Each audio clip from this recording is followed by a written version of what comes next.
Hello, and thanks for joining us for the Logos 6 webinar. We're here to learn a lot about the new features that come in Logos 6, and I'm really excited about the presentation that Adam Bories is going to give us. Today, what we're going to be covering are two different points. We're going to look at the flow of thought in a biblical text, and we're also going to take a look at connections with the ancient world. Right now, I'm going to go ahead and turn it over to Adam. I hope you enjoy. All right, thanks, Jacob. So we're going to be looking at the idea of Jesus as priest and the in connection with the temple and covenant. And as you can imagine, that means that we're going to be looking at the book of Hebrews. So if you go ahead and put in the Hebrews 1 text into, just turn that off, into your command box there, that'll open your preferred Bible. And you might be used to starting at the home page and typing it into the passage box at the top there, which is a great way to do it. That opens up your passage guide, and I'm sure that a lot of you are familiar with a lot of the features in the passage guide, but we're going to be focusing on some of the other ways to get at that information, starting with the fact book. So if you click on the Tools menu and go to Fact Book, open that up, and if you're coming from an older version of the program, you'll recognize that Factbook has the same icon as Bible Facts. And this is where the program houses all of the biblical people, places, things, but it's also a lot more than that in Logos 6. It also handles a lot of topical information, a lot of extra information that we've added just for Logos 6 as well. So just to kind of give you an idea of what's different from Logos 6 from older versions of the program, you can see that we've rearranged the fact book so that it really focuses more on the data. In Logos 5, there was a big window showing this media, which is really kind of visually spectacular, and you can do a lot with that. But most people we find that are opening up the program are really trying to learn some information and try to find that information. So we've rearranged a lot of the same information, but made that more prominent in the panel. So you can see we've got dictionary entries about this person. We've got how this person is referred to in the Greek text, and a lot of related links here as well. And you can open that up to a lot of other information that you may be used to, like the Biblical Event Navigator. Events was something that we introduced in Logos 5, and now Biblical Event Navigator in 6 is its own interactive media. And just like you might be used to already, you can click on any one of these headings that's in bold, and that will expand that section. And then if you want more information about an individual event, you can click on that, and it refers back to the fact book. Now in the fact book, we've got a couple of other connections here that are new in Logos 6, like to the Atlas. You can see this map here connects to a particular story of, in this case, Jesus and his family visiting the temple in Jerusalem. And Factbook is a brand new feature Atlas rather, is a brand new feature in Logos 6 where we have these zoomable maps. They are scalable. You can do a lot more detail in Atlas than we've ever been able to do in the previous versions of maps that we've had. And we retain a lot of the older functionality as well. Like if you hold down the control key and click, you can see how far they had to travel to get from Nazareth to Jerusalem. Now, a lot of these features, we're just going to be doing kind of a cursory overview today. There's a lot of new features in Logos 6. And we're not going to have time to go into in-depth on any one of them. So if you have questions, I would encourage you to send those to webinars@logos.com. Any questions that you have about any particular feature in Logos 6? We also welcome any suggestions that you have that you'd like to see a future webinar on. If there's a lot of features that really we could spend an entire hour kind of going in depth on, and we'd love to do that with you. We'd love to hear your feedback on what you feel would be the most important features to explore. So please do that. Again, send that to webinars@logos.com, and if you can, if we can, we'll take them even during this live event here. All right, so going back here, what can we do with Factbook to study Hebrews? So one of the new features in Factbook is the Smart Search. You can type this in and it'll try to predict what you're looking for. And in this case, we get one result for Hebrews called Epistle to the Hebrews, which identifies as a writing. Now, these writings in Factbook are a new feature in Logo 6 called the Books of the Bible Guides. And what this does is takes the information about the entire writing, rather than just commentating on a particular passage. It looks at the overview from all of your different commentaries and Bible dictionaries and other resources, and kind of gives you an idea of what is the content and the context that this resource comes from, or this letter in this case comes from. So you can see we have some outlines here from the Bible Knowledge Commentary, from the Bible Concise Commentary, and we have several more here to choose from. I should say that I'm working with the Gold library today, Logo 6 Gold, and I've also added onto it what are called the Feature Expansion Collections. Now, just a minute while I explain what those are. A lot of our users have asked, okay, I really like this feature or that feature, the Factbook, the timeline, the cultural concepts, but I wish I had more results in that feature of the program. So that's what we've gone ahead and done with these feature collections, is we have loaded up these collections with resources that will make those features in the program even more rich than they already are. So, for example, for Factbook, if you really want to load up Factbook with a lot of resources like encyclopedias, Bible dictionaries, we have a Factbook collection, and I'll be pointing out some other features that have those types of collections as well.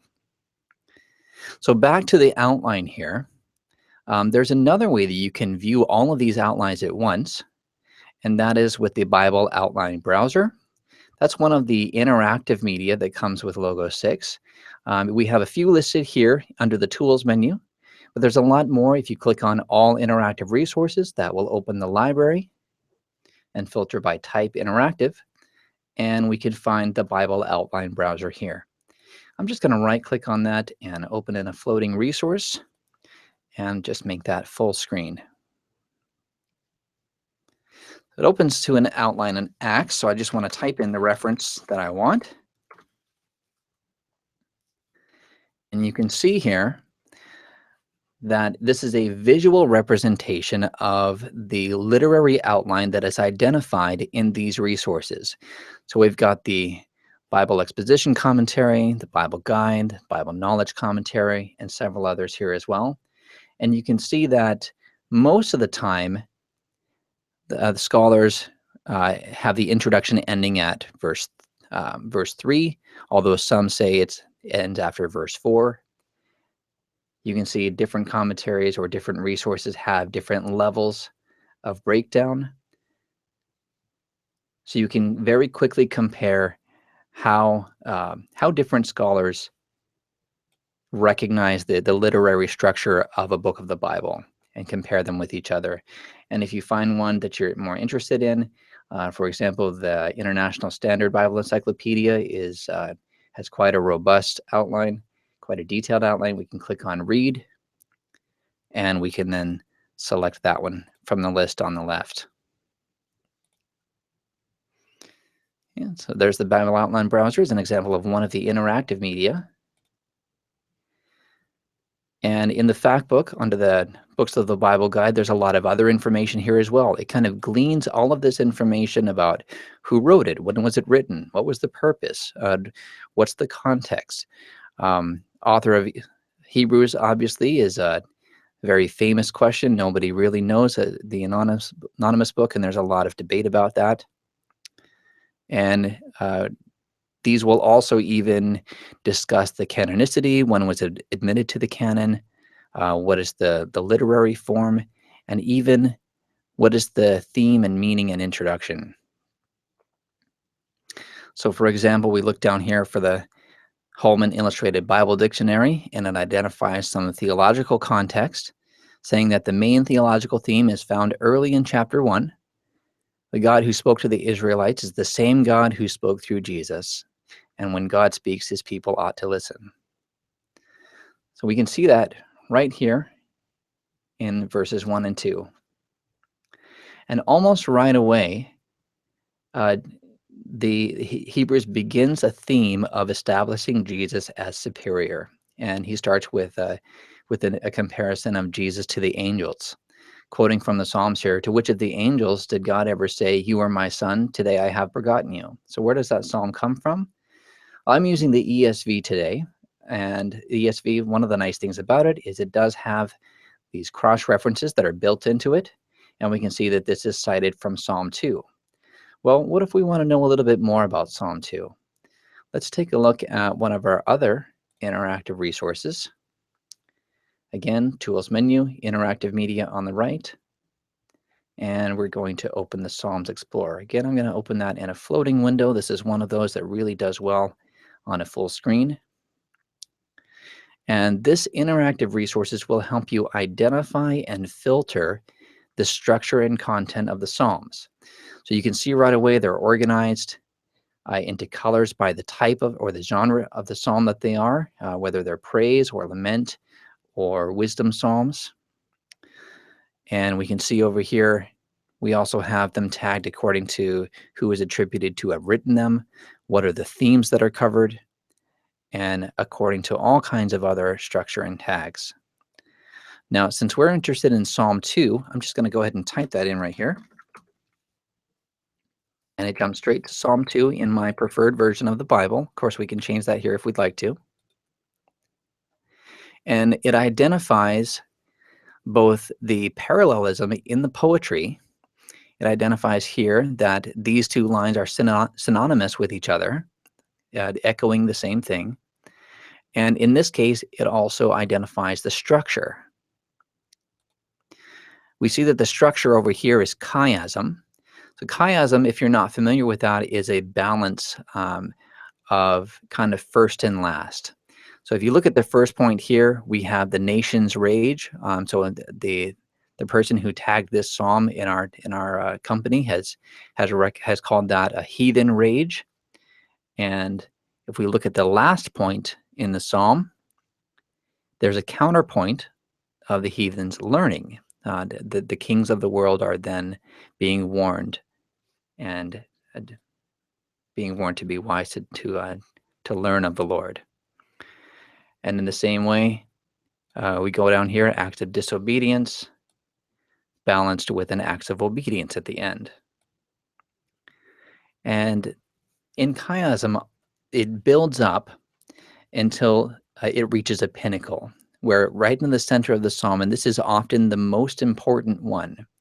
So in this psalm, God has set his son. For me, I have set my king on Zion.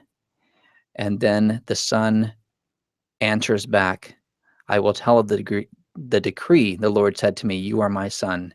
Today I have begotten you. And if we look at how that matches with the passage we're in Hebrews, that is exactly the quotation that he's using, quoting from right at the pinnacle or the peak or the most important part of the psalm. So what if we want to look at some other related psalms? Let's go back to full screen here.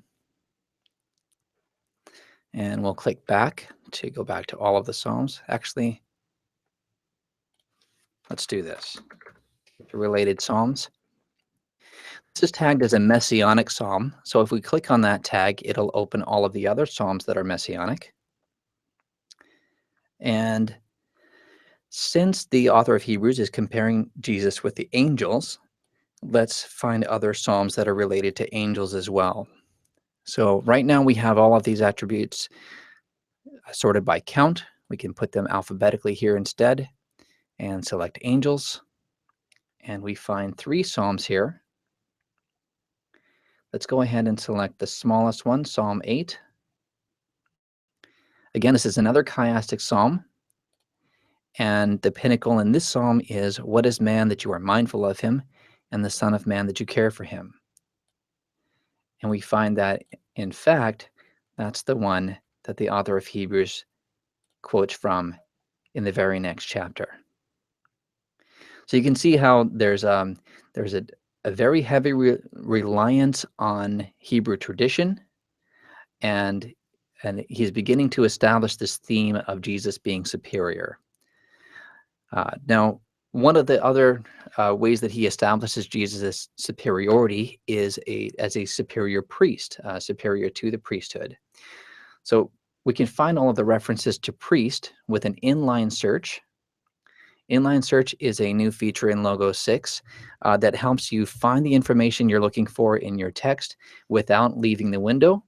We have all of the same options that we would have by opening a search panel. We can, for example, set it to basic Bible or morphology. I'm going to leave mine set to Bible. And we can even set the range here if we like, and do a search for the word priest.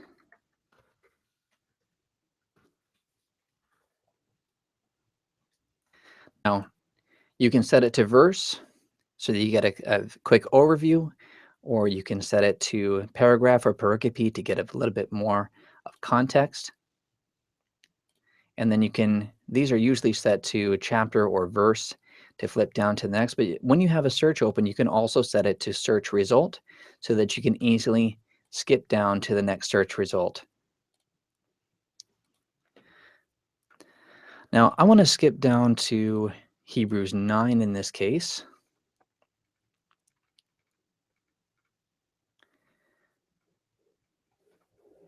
Where he's talking about the priest entering the tabernacle.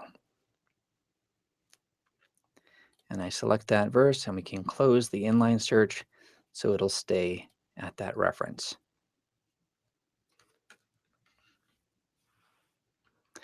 So he's giving a description of the tabernacle, and he's laying out the outline of how this is a copy of things in heaven, where there is also a superior tabernacle or a superior temple as well. And in verse 11, we have Jesus appearing as a high priest of the good things that have come. Now, what I want to do here is examine the flow of thought. Now, it's always a good idea when you're reading the text is first, just let the text speak for itself. Kind of identify for yourself, what are the main points here? What are the supporting points? What are the ideas that are being presented? But if you need help, if you kind of get stuck on it, or if you want another opinion, then we have a new feature in Logo 6 called Propositional Outlines. So Propositional Outlines are available for the Greek text. So that means they're only available in the New Testament, that is. And actually identifies those items for you. What is the important points here? What is being used as a supplement? So in this case, we have a background status, meaning it identifies this line as this is when it's going to happen. There's an instrument. There's an instrument. This is how it's going to happen. And then what's going to happen. In this case, it's an action performed by Jesus. And this is the most important point here. He entered once for all into the holy places. Now, something interesting to note here is that in verse 12, we have these sections. In verse 11, you can see A, B, C, D. But in verse 12, it starts with C. Now, why might that be? Well, that's because what's tagged here is not just the English translation. This is the Greek text itself. And so it'll also work with a Greek Bible. And you can see here that we have instrument, interpretation, instrument, and then the action. So the way that the author of Hebrews is building this up is saying, when Christ appeared as high priest, instrument through the greater and more perfect tent, not made with hands, not by means of blood and goats and calves, but by means of his own blood, then he entered once for all into the holy places. So you can see how he's kind of building up this tension. And then what's the reason for that? The expansion is securing an eternal redemption. So this gives you a little bit more insight into what is the structure of the Greek text. All right, let's take a look at a few other things here. Now, speaking of here for verse 13, he says, "For if the blood of goats and bulls and the sprinkling of defiled persons with the ashes of a heifer sanctify the purification of flesh." Okay, well, what's he referencing here? Obviously, this is the old sacrificial system. Let's take a look at a little bit more of that in depth. Again, we can open the cross-reference and we find Leviticus 16, 14 through 16.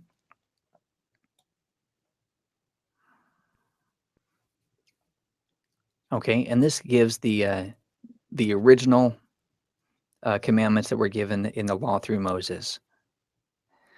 And obviously, there's a lot of different rituals and sacrifices and feasts that go on through that law. And we might get them confused a little bit. It's not something we observe these days. So I'm going to show you another interactive tool. Again, all interactive resources. And open the Israelite feasts and sacrifices.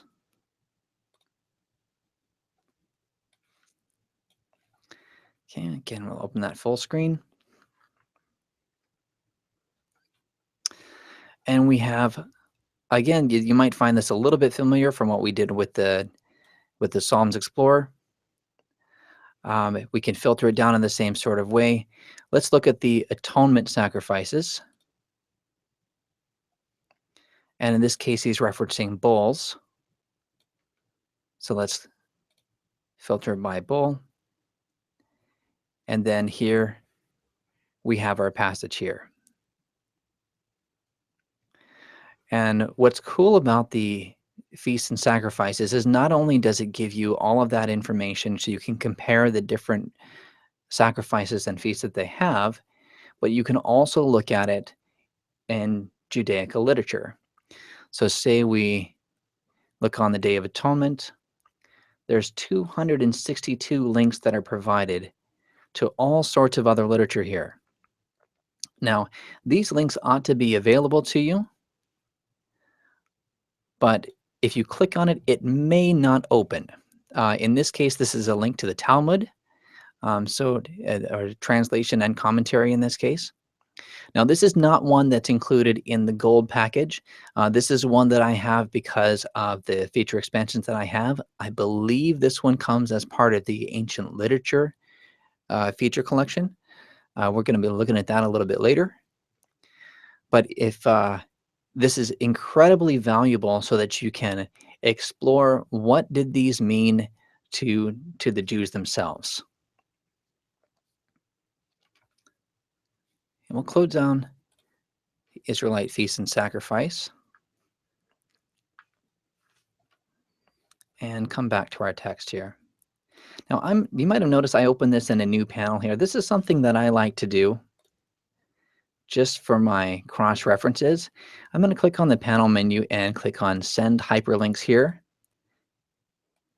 And just make that a little bit smaller here so that now, whenever I open a reference, it'll open in that panel instead.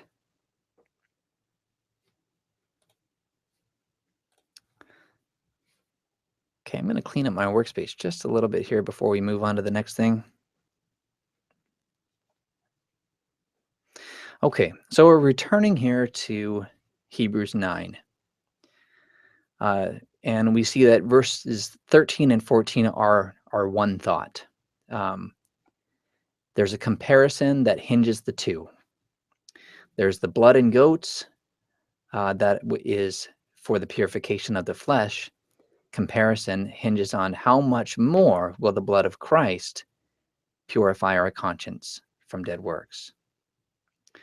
Let's look at this word purify, since this is a key word in this idea. I'm going to right click on purify. Now you might know this already. Let's see if we can get this right.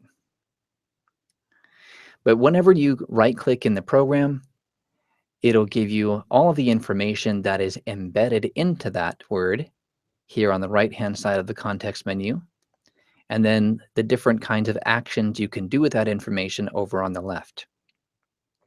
So in this case, I want to click on the lemma.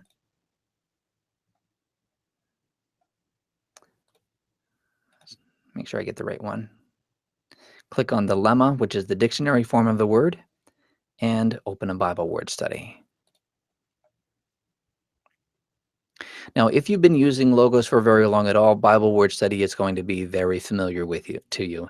You'll have the pronunciation of that word. You'll have the different lexicon definitions of that word, and you'll have the translation of how that word appears in the version of the Bible that you're using. What's new in Logos 6 is we've got a couple of new sections. There's the sense section. Now, sense was something that we came out with in Logos 5, but we've vastly improved it in Logos 6. So when we look at the interlinear here for purify, you can see the sense line down here to show you what is the sense or the meaning that this word is being used in this context. You always want to take that with a little bit of study. I mean, this is the opinion of the scholars that we have in-house. So you want to kind of look at that and find out if you agree, just like you would with a commentary, right? You're going to critically examine what the author is trying to say there and what his opinion is of the text. But with the sense section here, this gives you a much better idea of all of the words, or all of the senses rather, that this word can mean. And then this gives you better tools to identify what is the sense that it seems to apply best in this situation. And you can see that this word can mean cleanse in a lot of different senses: to be cleansed of evil, to be healed in the sense of being clean from leprosy. It can mean to be richly purified, or it can mean just to be cleaning a cup or a plate. So that sense section can be a very, very valuable tool that we've added in Logo 6. Another section that we've added for Logo 6, and this is brand new data, this is the clause participant section. Now, you might remember from your days doing grammar that you can search for the subject of a verb, and you can say this person did the cleaning or the purifying in this case. But the problem with that is that the grammatical subject of a sentence is not always who is performing the action.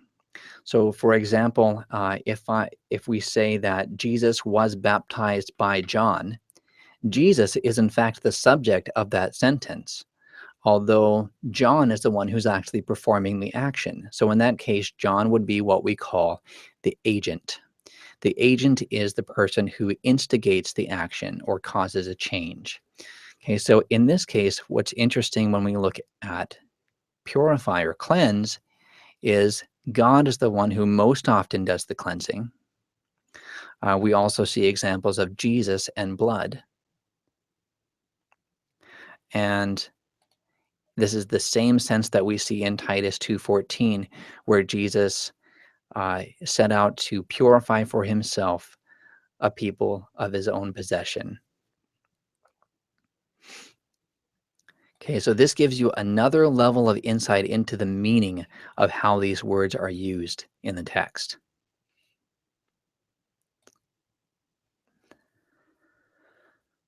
Okay, so moving on here in our text, we're going to go on to verse 15,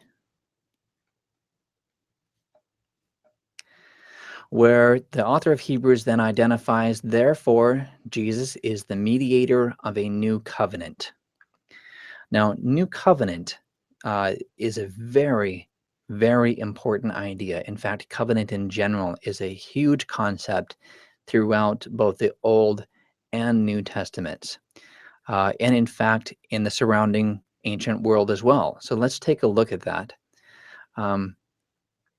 Again, we can right-click on the word covenant. I'm going to access it a different way, though, this time. Click on the Tools menu and open the Information panel.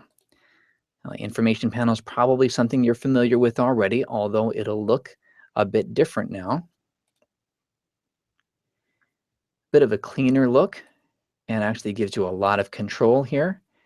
One of the things that I like about the Information panel is it helps expose a lot of the data that you would not necessarily see. It's all of the same information that you would get with a right click, but it's just readily apparent.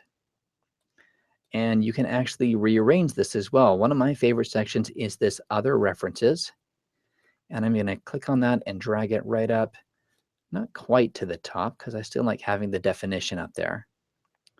And we can see that in this passage, we have references to two cultural concepts, covenant and eternal life. So the cultural concepts data set in Logos 6 is hugely important for discovering what did this mean to the ancient writers? What did this mean to the biblical authors? You can see that it opens up here in the fact book. There's also other ways to get to this. You see it showing up in the passage guide. You might see it showing up in other places in the program as well. But when you click on the cultural concept link, it'll then open up in the fact book. And as normal, give you some related media. And it'll show you all of the key passages that are related to this cultural concept, as well as everywhere that it occurs in the Bible, everywhere that we've gone through and tagged that information. So if you really wanted to do an in-depth study on covenant, you could go through each one of these and examine, this is what covenant means in the Bible. Of course, we've also got your dictionary entries as well. And this is really where it really pays off, is this cultural concepts section, because not only have we tagged where that cultural concept occurs in the Bible, we've gone through all kinds of other literature and identified where it occurs there as well. Most of this other literature is written at the same time or near the same time as the Bible, so it gives us a better understanding of the perspective of the world that those authors lived in. Now, I've got a lot of references here for Dead Sea Scrolls, Ancient Near East, the context of Scripture. Again, these a lot of them are original texts, and these resources in particular do not come with the gold package. This is something that you can get with the Cultural Concepts Feature Expansion Collection. So if this is something that's really important to you, I would strongly recommend checking out that package. I should mention that those feature expansion collections are dynamically priced as well, so that if you do own any of the resources in those collections already, you're not going to pay again for those. And later on in the webinar, I'll also give you a $25 coupon code that you can apply towards an additional $25 off of those feature expansion collections. One of the other, actually, let's look at here. One of the key passages that's identified for covenant is this passage in Jeremiah 31. I'm going to right-click on that and select the reference so we can open the passage guide.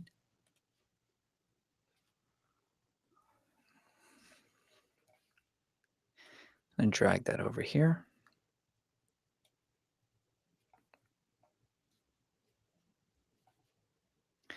Okay, now the passage guide is something that I'm sure is familiar to a lot of you. You've got your commentaries here, you've got your cross-references.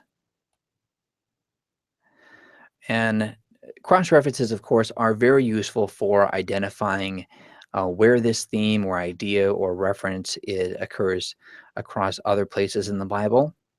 What I wanted to point out here in the passage guide today is a new section called Ancient Literature. ancient literature is like cross-references on steroids. Like, it is just absolutely phenomenal how they have identified where this phrase or this particular passage is referenced by other ancient literature. Now, I was talking before about context of scripture and so on, but this is specific references to, we're looking at Jeremiah 31. I guess I should show you why that passage is important.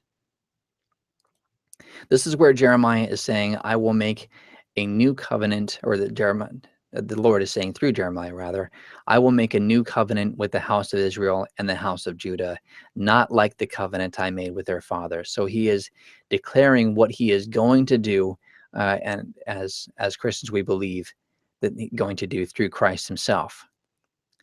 Well, with ancient literature, you can identify the apostolic fathers and the church fathers and where they are discussing this particular passage. Sometimes it's topical. Where are they discussing this idea? Other times it's a particular quotation. Here's one from Augustine where he is quoting this exact passage. There's a number of others here. Now, again, I should mention that if you have the ancient literature data set, and if you've got the feature crossgrade or gold on Logo 6, you certainly do, then all of these links will appear for you. That data set is a fantastic resource, and these are standard references. So even if you own these in print, you can go and look up that passage in your print library and use references that way. However, if you click on these links, you might find if it doesn't open the reference, you might find that it opens a cited by panel over here on the right, and it tells you this is what we're trying to open, but you don't have that in your library.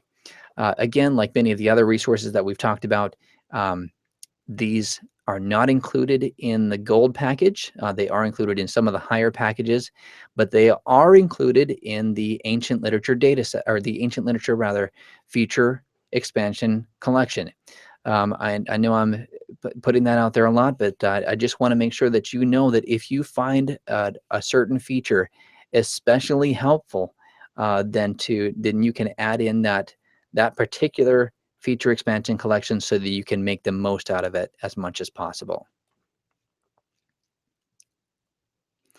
Even including Dead Sea Scrolls, sectarian material, and other resources from Judaica.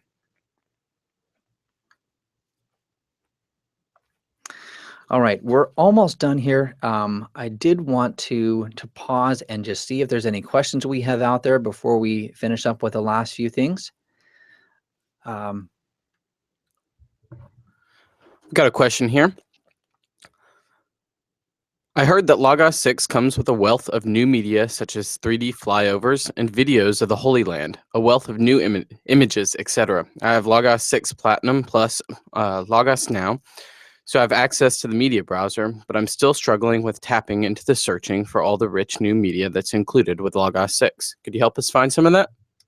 Yeah, absolutely. Okay, so a couple of things going on there. So looking for media that's included. So there's a few ways to do that. Since we're talking about temple, we can go back to the fact book and let's just type in Herod's temple, for example.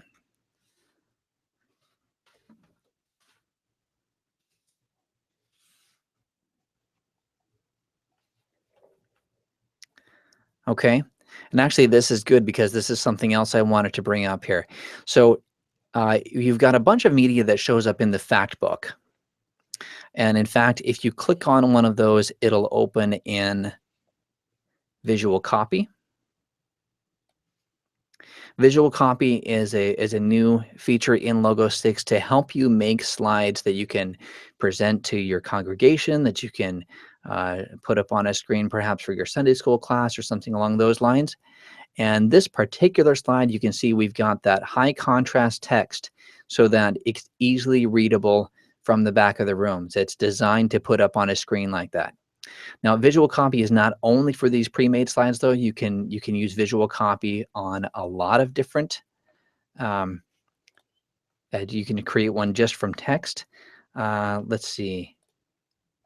If we could look down in Jeremiah, let's take just the text of this verse, right-click on it, choose the reference, and open visual copy. And it gives you a couple of different options. There is a pre-made slide of this verse as part of our verse of the day art that you see coming up on the home screen. But you can also take any text from anywhere in your library, and you can create a slide based on that text. And it'll create a dynamic slide here for you so that you can share quotations, and you share them on social media, put them up on overheads and so on. But sorry, I got a little distracted here with visual copy. Going back to that question about how to search for media. So here's one way to do it. Search media for Herod's Temple is going to open a media search in the search panel. We see up here you got basic, Bible, and media. And we have a number of media collections for these media items that are tagged as thing Herod's Temple. And again, you can click on any of these to open them in visual copy. Some of them are interactive resources. See if I can find maybe I don't have an interactive resource in this scenario. But this is the flyover that was mentioned in the question. And if we click on that, that'll actually open in Biblia. Biblia.com is our online Bible that anybody can use, but when you sign in there, you can access your entire library. We open that full screen, and we can see it marked as here's Herod's Palace and the Upper City and different towers that are on the outside Jerusalem wall.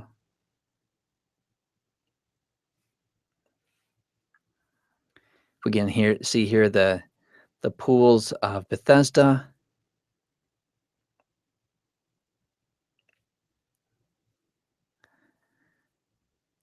So some very impressive visual graphics here going on that's accessible through that media search.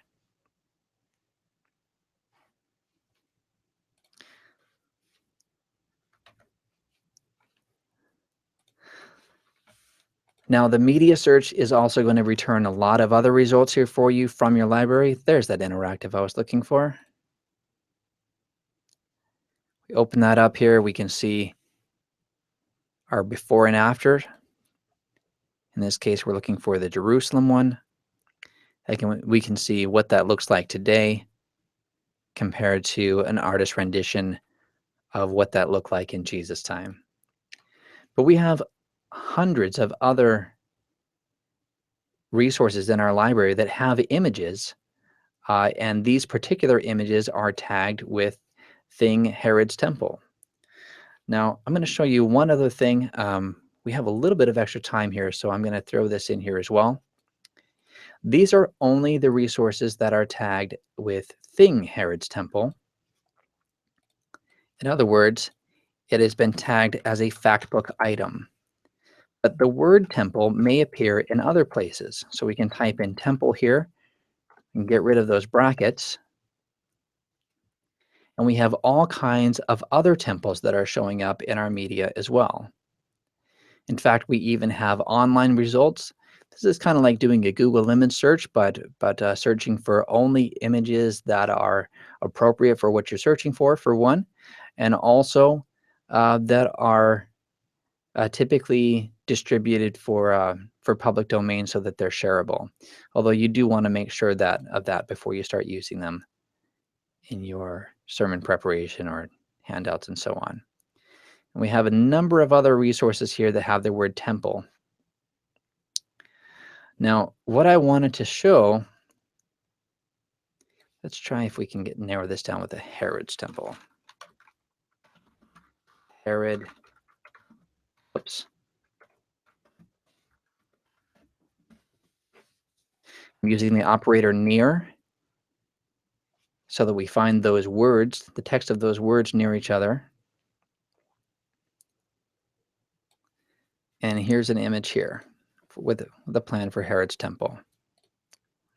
Now, the reason I brought this up is because this is not necessarily tagged as a factbook item, but you can add your own factbook tags in Logo 6 with a community tag.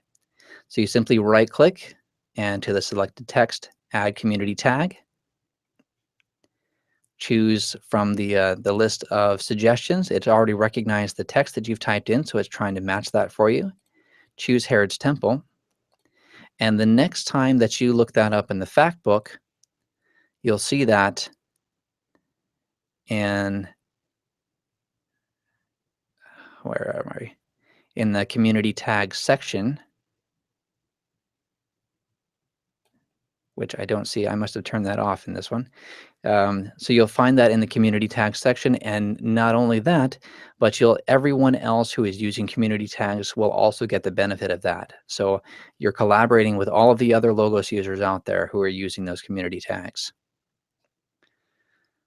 That was a great question here. We're running a little bit short on time. Do we have any other more questions before we do our last feature?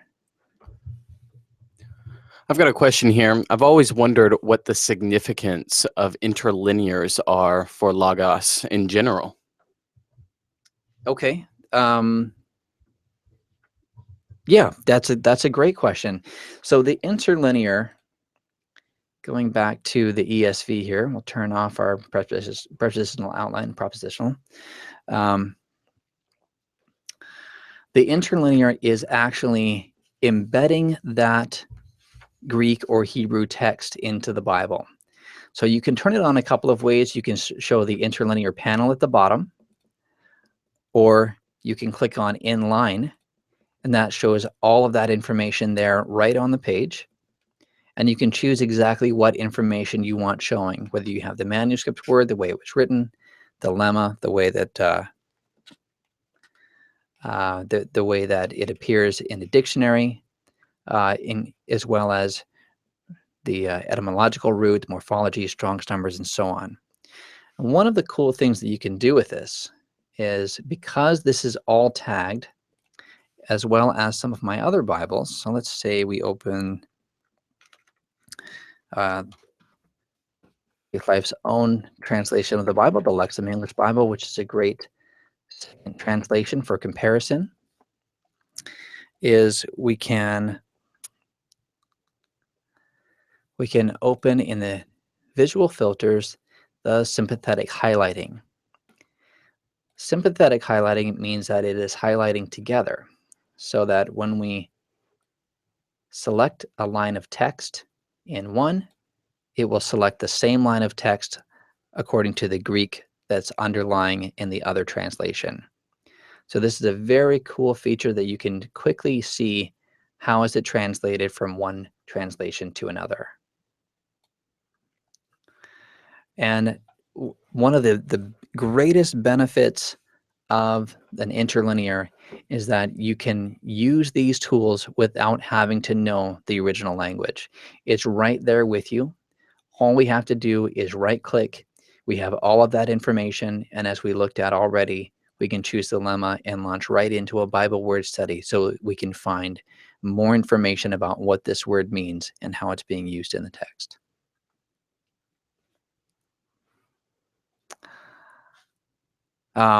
Now, sometimes though,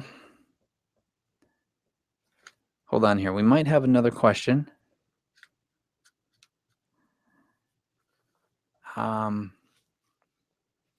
Yeah, Jacob, go ahead. Sure. How would I find specific references if I were to do a search within the New or the Old Testament, or a thing or a place? Okay, yeah, it's a great question. So one way to do that is by looking in the fact book.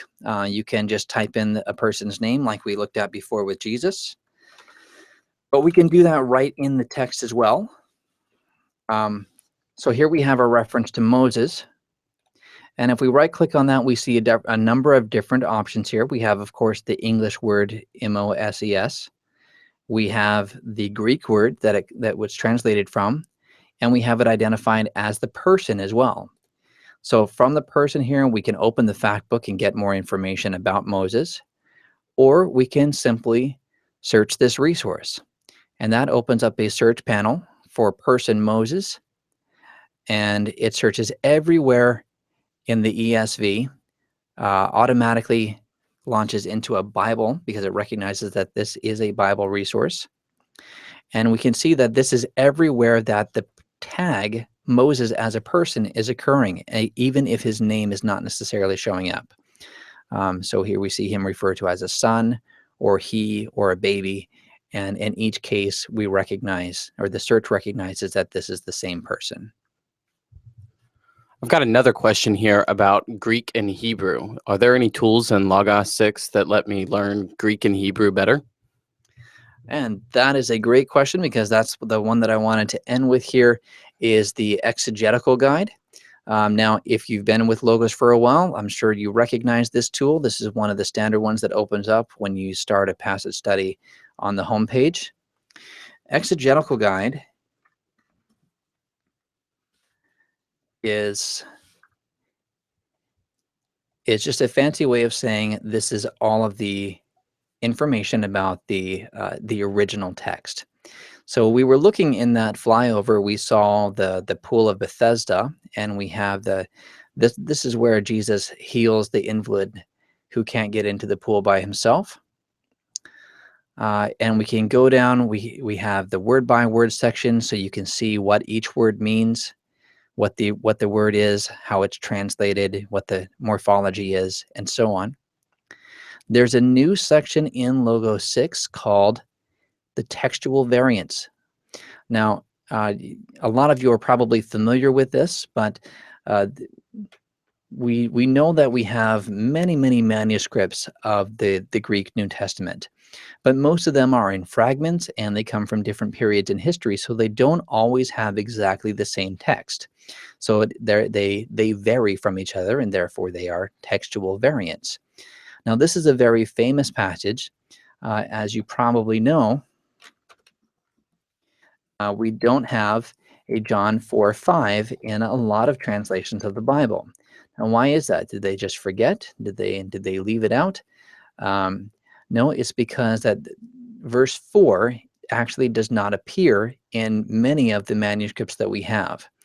And this textual variant section will help you recognize what are the difficulties that that you can wrestle with. You know, how do we know what was the original that was actually written?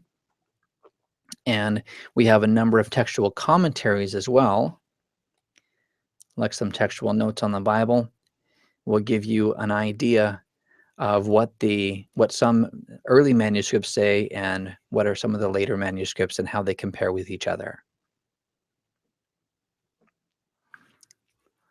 Okay. All right. Thank you very much for joining us for this webinar. Remember that you've got a coupon code for any of the feature expansion collections. And I want to give a big warm thanks to Adam for joining us here to walk us through some of the exciting new features in Logos. I know I use them on a regular basis, and I hope that this has enabled you to do the same. Thanks, Jacob. Thanks, everybody. See you next time.